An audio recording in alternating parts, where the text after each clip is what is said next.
Salve, legionários! E hoje marcharemos com a legião para descobrir tudo sobre ela, a Muralha de Adriano.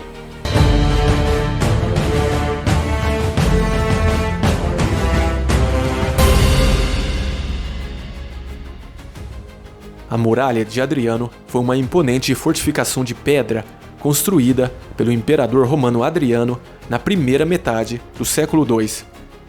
Ela também era usada como demarcação de fronteira com as tribos pictas daquela região. Essa é a primeira de duas fortificações construídas na Grã-Bretanha. A segunda é a Muralha de Antonino, menos conhecida porque seus vestígios são menos evidentes hoje. Assim sendo, essa fortificação dividiu a ilha em duas partes.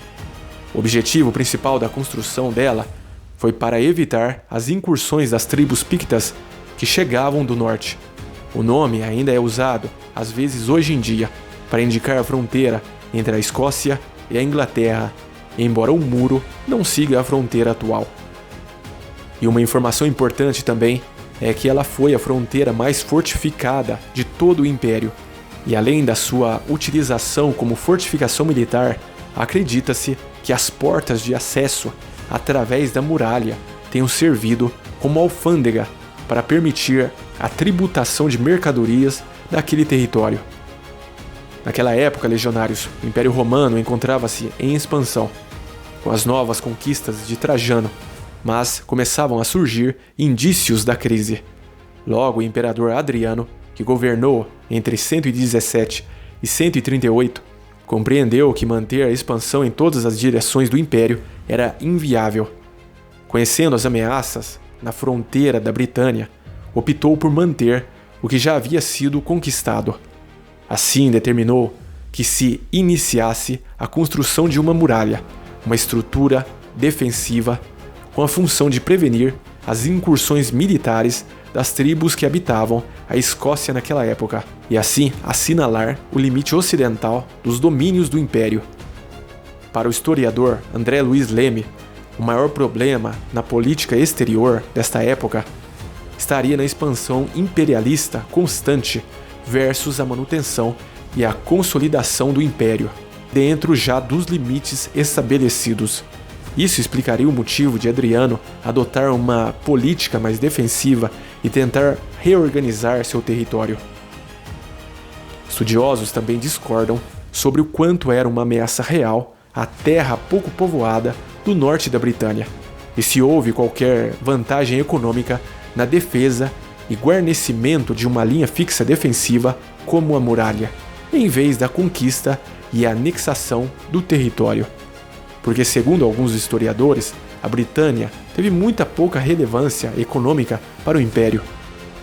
Outra explicação possível, e também bem racional essa, para a construção da muralha, é o grau de controle que ela teria fornecido sobre a imigração e o contrabando. Com torres de vigia apenas a curta distância, sempre patrulhando legionários, Roma teria sido capaz de manter o controle da entrada e saída de nativos e cidadãos romanos, além de cobrar taxas alfandegárias e verificar as atividades de contrabando. E claro, um outro ponto de vista sobre a muralha é que a muralha separava simbolicamente o mundo civilizado romano do mundo bárbaro, demonstrando assim a soberania e o poder romano. E se você curte Game of Thrones, saiba que o autor se inspirou nessa muralha para criar a sua nos seus livros.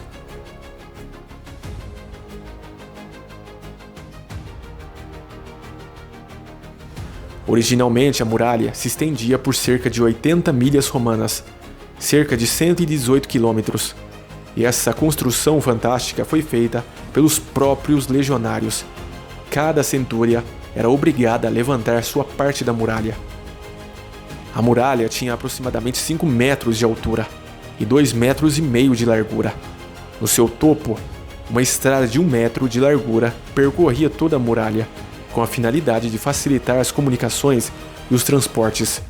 E se vocês estão achando essa construção imponente, isso não é tudo. A cada distância determinada havia uma torre de observação, e em vários pontos da muralha existiam fortes para as tropas de guarnição. tal como no modelo que os romanos usavam para as suas fronteiras.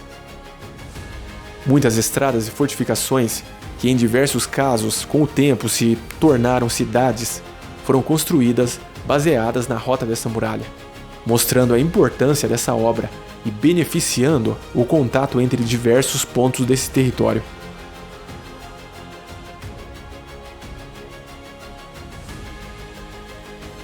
Após a morte de Adriano, no ano de 138, o novo imperador, Antonino Pio, abandonou a muralha, deixando-a unicamente em papel de apoio, e começou a construir uma nova muralha chamada de Muralha de Antonino, cerca de 160 quilômetros ao norte e ainda mais fortificada do que a anterior.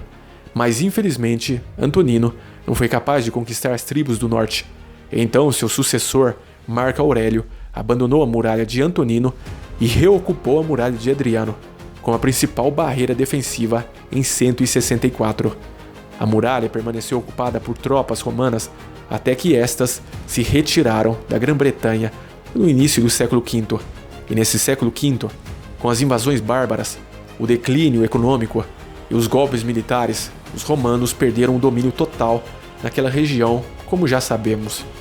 E com o tempo, a muralha foi abandonada e caiu em ruínas. Porém, ao longo dos anos, suas pedras e outros materiais foram reutilizados em outros edifícios próximos. E meus amigos, sim, uma parte significativa da muralha ainda existe nos dias de hoje, principalmente a parte central. E em grande parte de sua extensão, o percurso da muralha pode ser percorrido a pé. Sendo uma grande atração turística ao norte da Inglaterra, a muralha de Adriano tornou-se patrimônio mundial da Unesco em 1987. E vocês, legionários, já conheciam todos os detalhes dessa incrível fortificação? Me contem nos comentários quais outras obras de contenção que os romanos fizeram você conhece. Eu, como sempre, desejo o melhor para vocês.